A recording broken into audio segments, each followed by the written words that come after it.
Fox News alert, it's decision day for President Trump. In just 4 hours from now, he'll announce his Supreme Court nominee. It's a bold move that could reshape the high court and country for a generation and cement his presidential legacy. The source is telling Fox News that President Trump has made a final decision after reports that he was considering 4 candidates: Judges Brett Kavanaugh, Amy Coney Barrett, Raymond Kethledge, and Thomas Hardiman. Senator Lindsey Graham saying the president can't go wrong with either of these contenders. Republicans are holding 4 lottery tickets, and all of them are winners. If you're a conservative Republican, the 4 people named, particularly Thomas Hardiman, I'm glad he's on the list, are all winners, and every Republican should embrace these picks. Meanwhile, regardless of who the president picks, the stage is being set in the Senate for a major confirmation battle. Democrats are using scare tactics to try and damage Trump's nominee. We already know that President Trump's nominee will be prepared to overturn the precedents of Roe v. Wade and NFIB versus Sebelius. We know that because President Trump has said so. It's about more than the next election. It's about what the country, the United States of America, is going to chart as its course in the future. I've never seen a president of the United States, in effect, make himself a puppet of outside groups and choose from a group of right-wing fringe ideologues. I frankly don't even think we should be considering this nominee. Oh, my goodness. All right, we'll begin with Sean Hannity over here. Wow. You've seen a few of these confirmation battles. How is this one any different shaping up, in your opinion? I'm actually lucky because the decision will be made at 9:01:30 Eastern Standard Time, just as Hannity goes on the air, which I'm pretty happy about. By the way, thank you all for having me. It's great. I'm not as funny. I am not as funny as Greg Gutfeld. I'm warning everybody at home. I have. Holler. At 9:03 Eastern, the left is going to begin the process of trying to smear, besmirch, slander, destroy the character of whoever the president picks. Right. You know, we use the term borking now almost as a verb, or you think of what a great justice. Clarence Thomas, if you haven't read his book, which is called My Grandfather's Son, it is one of the great American hero success stories. Juan is shaking his head.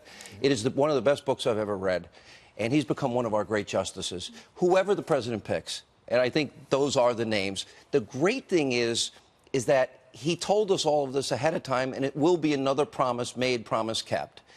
And the other thing, Newt Gingrich and I were just talking, and he said to me, he goes, before the president makes his decision tonight, close your eyes, and for 30 seconds, just think, imagine if it was Hillary making that choice. It would be nobody close to who the president will pick. The president believes this is about judicial philosophy, constitutionalism, originalism versus judicial activism. And it really, that's pretty much it. And do you think, Dana, the Democrats could overreach to a certain point where it really hurts them in the midterm elections by going so crazy against a pretty, reasonable nominee?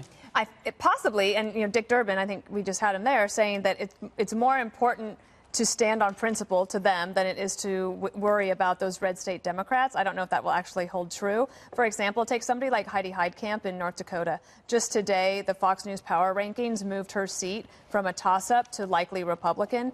And that means that she's got a big decision to make. And because that race is moving away from her, she has a way then to buck her party, the Democrats, and to vote with the president and try to keep her Senate race competitive if she decides to do that. So I think you'll see that. I think McCaskill will be under pressure in Missouri. I think Donnelly will be under tremendous pressure in Indiana. I don't think that the pressure on Collins and Murkowski on the Republican side will be that persuasive. At the end of the day, when they voted for Gorsuch, they were there. They might have had concerns.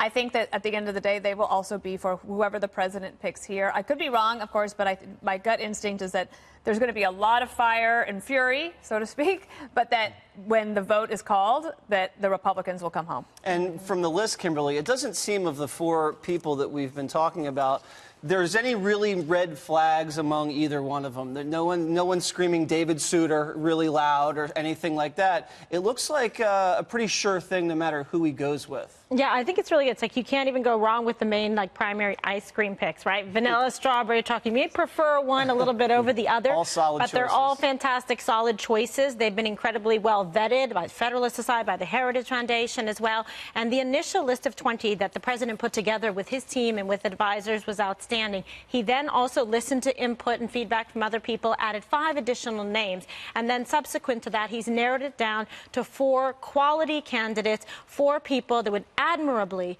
serve this country and welcome the opportunity and have pledged to follow the law and have demonstrated that when you look at the review of their judicial record, of their opinions. Some have written more opinions than others that will always give the other side some meat to be able to pick with to try to take issue with whoever the president chooses. But he made an outstanding choice with Neil Gorsuch, and I fully expect that he's going to make another very good choice, an announcement tonight during the 9 p.m. hour on the Hannity show, and we'll find that out. And in fact, 32 of the top deans, scholars, and attorneys, government officials have concurred that the president's choice will be confirmed and put through. So regardless of what side you're on, Democrat or Republican, they agree with that, liberal or conservative. So ultimately, and I agree with Zaina, that they will in fact get this through. So we just have to, trust in the judgment. He's made solid choices, and like Sean said, these are promises made, promises kept. He promised to put conservatives, constitutionalists that would follow the law on the bench,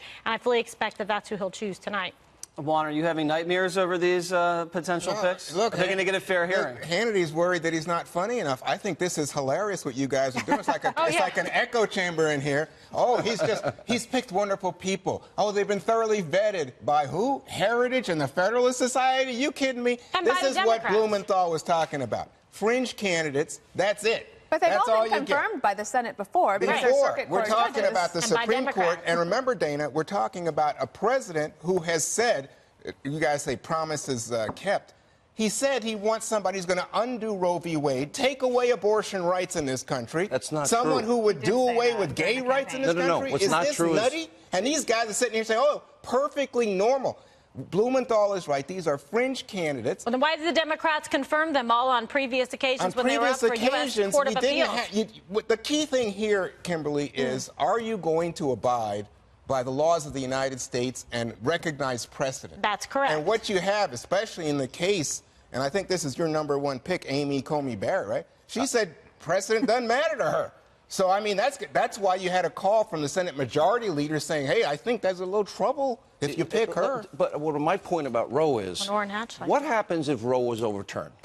What would happen? happens? Do you really believe it I would think go? there are a number of states who would overturn abortion rights Would in New this York, country. New Jersey, California, Illinois, probably about, I can count 45 states that would at least, if not 48 or 49. Is that your assurance to the American people who, Well, by 2/3, I think it's 2/3 or better, say we don't want Roe v. Wade overturned? But there is nuance and intellectualism. These are people that have immersed themselves in constitutional thoughts and writings and their particular cases that they work on. But let me concede a point.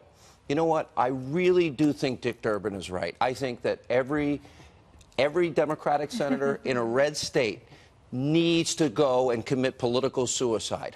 Heidi Heitkamp, Claire McCaskill, they need to put it all on the line and oppose whoever the president picks. I think that's great advice, and I think Dana's I pointing don't think that there's out. any... I'm sorry, I go just ahead. found it was reported that Senators Donnelly, Manchin, and Heitkamp, all Democratic senators in red states that are running for re-election, were invited to the announcement tonight, but they declined. Correct. So. And I think that what you're going to see is, to the contrary, tremendous pressure on Susan Collins and Lisa Murkowski, 2 Republicans who are pro-choice Republicans, to say, hey, you know what, this is too much. You can't just have the Supreme Court become a rubber stamp for a right-wing agenda. What evidence do you have of that? This is illegitimate. This is not Where's the democratic. evidence? You say these things and you're trying to scare the American I'm not people. scaring anybody. I just tell them the facts. Oh, you're scaring Because- people. Oh, no. You have no This is idea. it. Nina Totenberg literally made the comment that it's the end of the world as we know it. Yeah. So And Dick Durbin is telling these red state senators, Democrats, to commit political suicide. No, it's not political suicide. Oh, yeah, it will be. It's a matter of conscience and voting for what is right as opposed to